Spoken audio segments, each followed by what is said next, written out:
to the distinguished representative of Kyrgyzstan to introduce an address by the head of state. Уважаемый генеральный секретарь, господин Антонио Гутерриш, уважаемый господин председатель, дамы и господа, я имею честь представить видеообращение его превосходительства господина Садыра Джапарова, президента Кыргызской Республики, на 76-й сессии Генеральной Ассамблеи Организации Объединенных Наций. Благодарю за внимание. В следующем году 30-летие вступления в ООН также будут отмечать наши уважаемые соседи по региону, с которыми у нас общая история и, уверен, общее будущее. Хочу подчеркнуть, что во многовековых отношениях с соседями Кыргызстан всегда выступает за равноправный диалог и взаимовыгодное сотрудничество. Решение всех разногласий исключительно путем переговоров. Учитывая эту знаменательную дату, в 2022 году предлагаем провести саммит «Центральная Азия ООН», чтобы вместе подвести итоги взаимного сотрудничества и наметить совместные планы на перспективу в целях развития и безопасности Центральной Азии.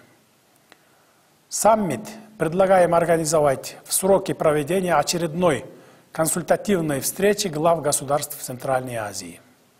Мы также участвуем в проекте строительства железнодорожной магистрали Китай, Кыргызстан, Узбекистан и поддерживаем модернизацию евразийской железнодорожной инфраструктуры. Уже сегодня Кыргызстан способен обеспечить приемлемые сроки и стоимость доставки транзитных грузов между странами Евразийского экономического союза, Центральной Азии, Китайской Народной Республикой и Европейского Союза к морским портам Карачи, Бандер-Аббас и Черного моря. Приглашаю международный логистический бизнес к многоплановому сотрудничеству, в том числе в сфере мультимодальных перевозок. Вместе с тем обращаю внимание, что успешно реализованные инвестиционные проекты и новые транспортные коридоры не будут приносить максимальные выгоды. В случае, если будут сохраняться барьеры, связанные с пересечением государственных границ. В этой связи выступаем за создание благоприятных условий для международных перевозок и недопущение задержки грузопотока между странами, а также за снятие барьеров на пути к экономической кооперации, упрощение процедур прохождения границ и транзита между странами и регионами. Нельзя не отметить нашу озабоченность в связи с последними событиями в Афганистане.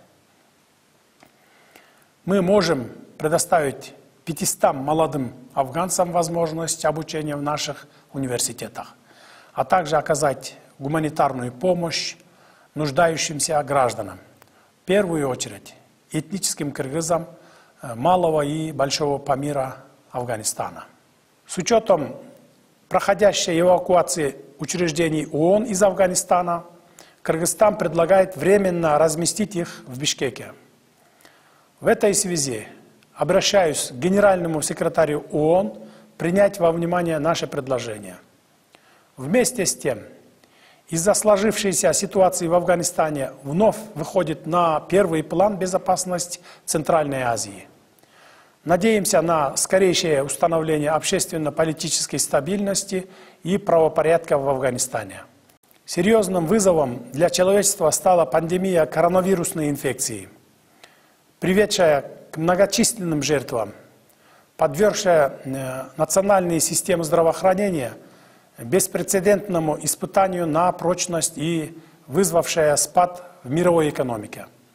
Надеемся, что в связи с проводимой разработкой лекарств и методов лечения полная победа над этим зловещим вирусом уже совсем близка. Важно, чтобы эти противовирусные ноу-хау медицины затем стали общедоступными. Что касается ситуации в нашей стране, отмечу, что властями предпринимаются необходимые меры, чтобы защитить жизнь и здоровье населения, в особенности медицинских работников. Полным ходом идет вакцинация граждан. В обществе проводится разъяснительная кампания по вакцинации. В стране уже имеются вакцины разных мировых производителей. Пользуясь случаем, выражаю искреннюю признательность руководству Китая, России, Казахстана, Швеции, которые предоставили нам вакцины в виде гуманитарной акции на двусторонней основе и в рамках программы COVAX Всемирной организации здравоохранения. Пандемия коронавирусной инфекции также стала одной из причин того, что реализация целей устойчивого развития в Кыргызстане не может выполняться своевременно и в полном объеме. Мы вынуждены отвлекать запрограммированные на ЦУР финансы для борьбы с пандемией и погашения внешнего долга. В этой связи призываем двусторонних и многосторонних кредиторов поддержать инициативу по облегчению внешнего долга в обмен на жизненно важные проекты устойчивого развития Кыргызстана. На протяжении 3 десятилетий Кыргызстан остается на международной арене активным проводником интересов горных государств, не имеющих выхода к морю, целью решения проблем устойчивого развития и влияния изменения климата. По нашей инициативе 2002 год был объявлен Международным годом гор. В том же году в Бишкеке прошел первый глобальный горный саммит, а в 2018 году уже 4-й Всемирный горный форум.